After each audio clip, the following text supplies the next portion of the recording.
luego de la masacre ocurrida la semana pasada en San Miguel Totolapan, en la Tierra Caliente de Guerrero, pues se tomó por buena la versión que difundió el grupo criminal, la familia michoacana, a través de uno de sus líderes, a quien apodan La Fresa, que en un video pues acusó al grupo delictivo rival, los tequileros, de haber provocado esa matanza porque iban tras él, creían que lo iban a encontrar ahí y lo mataron y provocaron esta matanza, perdón.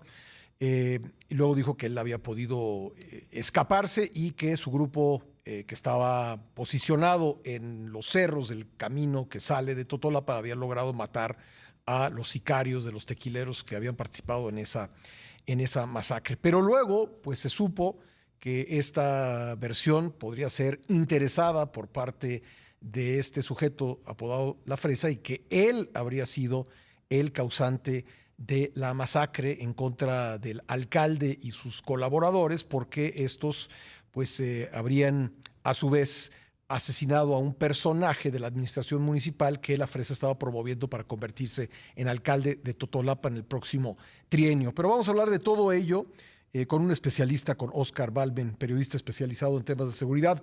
Oscar, ¿cómo te va? Gracias por estar con nosotros nuevamente. Hola Pascal, muchas gracias, buenos días, agradecido por el espacio. Pues hice un resumen apretado de lo que sucedió con motivo de esa masacre. ¿Cómo ves las cosas? Pues mira, Pascal, la verdad es que ambos grupos criminales tienen interés en que su narrativa se imponga. Uh-huh. La verdad es que los tequileros fue un grupo que dio un dolor de cabeza terrible al gobierno de Guerrero, principalmente en 2006-2018, una vez que sus líderes, también hermanos, los hermanos del Monte, son asesinados y su grupo cercano se ha arrestado. Los tequileros perdieron mucha fuerza, perdieron mucha presencia, porque además eran un grupo que prácticamente se movió únicamente en San Miguel Totolapan, y por eso de momento sonó extraña la idea de que este grupo, que ya estaba prácticamente considerado disminuido hasta su menor expresión, Uh-huh. podían haber llevado a cabo una masacre del tamaño que vimos la semana pasada con al menos 22 asesinados. La otra versión, la que aparece en estas análisis que hizo el Gabinete de Seguridad, que fue filtrado a varios medios de comunicación, pues habla justamente de que en realidad habría sido todo producto de la familia michoacana. En cualquier caso, Pascal, yo creo que estamos ante tres análisis. Uno, que los grupos criminales confirmamos que tienen una relación directísima, estrecha, en Tierra Caliente con la clase política, es decir, los cárteles, los grupos criminales no son enemigos del Estado, son socios del Estado. Uh-huh. Segundo, que además un grupo pequeño, el tequilero en este momento están reducidos a 50 personas, la familia michoacana en San Miguel Totolapan debe tener no más de 150 personas activas, son capaces en este país de poner de rodillas a una región completa. Uh-huh. Y tercero, no olvidemos que está detrás de la lucha de un pueblo pequeño, con poca inversión, con poca infraestructura, con casi nula inversión extranjera privada como es San Miguel Totolapan. Lo que se están peleando no es solamente el negocio de la extorsión de algunos pequeños tortillerías, una tienda de abarrotes, un taller mecánico. Lo que se pelea de fondo es el ingreso a la Sierra Amapolera, esta Uh-huh. región donde además la amapola crece de manera fértil, silvestre, que es la materia prima para hacer cocaína o heroína, Uh-huh. pero sobre todo el acceso a las mineras. Desde hace 3 años están aprobados proyectos mineros muy importantes, de los cuales los grupos criminales quieren formar parte, no solamente cobrando una especie de derecho de piso, sino además haciéndose la guardia privada de estas mineras extranjeras. Uh-huh. Detrás de eso, no hay que perder, está la lucha por los recursos naturales, la amapola y las minas, que son mucho más en términos económicos que un negocio de armas o que un negocio de drogas sintéticas. Ahí yo creo que hay que fijar la atención sobre por qué este nivel de violencia en esta zona de Tierra Caliente y Guerrero. Ahora, ¿con quiénes están asociados, digamos, a nivel nacional estos dos cárteles? Por un lado, la familia michoacana, que sabemos pues tiene una influencia importante en el Estado de México y en Michoacán y en Guerrero. ¿Con quién está asociado la familia michoacana y con quién los tequileros?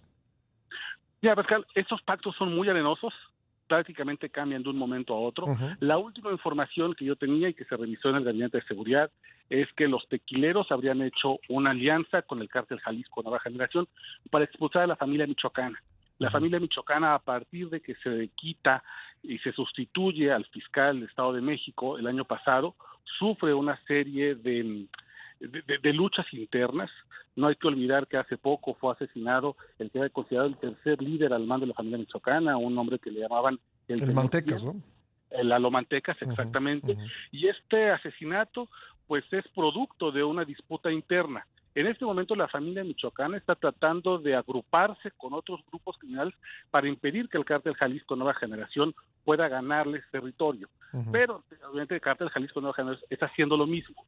Y en Guerrero, más que cárteles nacionales, más que grupos grandes como el cártel Jalisco Nueva Generación, que es una rareza en Guerrero, ujú, existen más bien pequeños grupos locales con mucha influencia ujú, y con mucho poder territorial.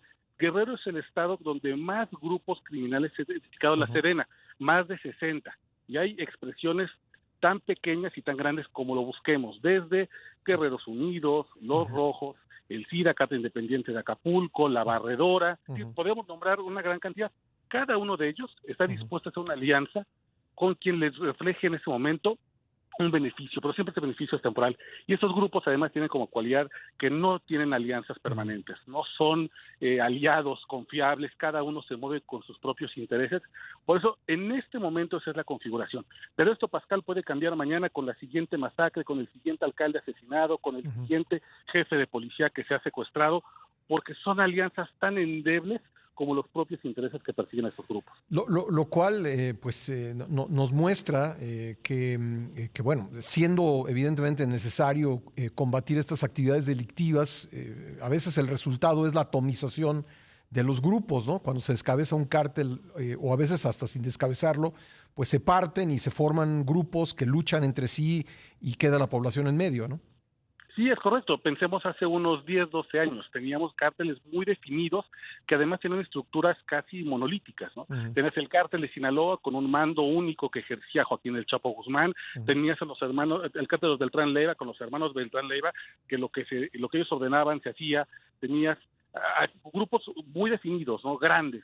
ujú, Hoy la atomización nos ha llevado a ser un país de ya no cárteles monolíticos, ni siquiera el propio cártel Jalisco Nueva Generación tiene ya un liderazgo único como lo tenía hace unos años el Mencho, está dividido con grupos como los del Jardinero, el Sapo, el WR. ujú, Es decir, pasamos de ser un país de cárteles a un país de brazos armados. Y ujú. estos brazos armados, como tú bien dices, son las atomizaciones de una estrategia que no era la que debimos haber llevado a cabo para pacificar el país.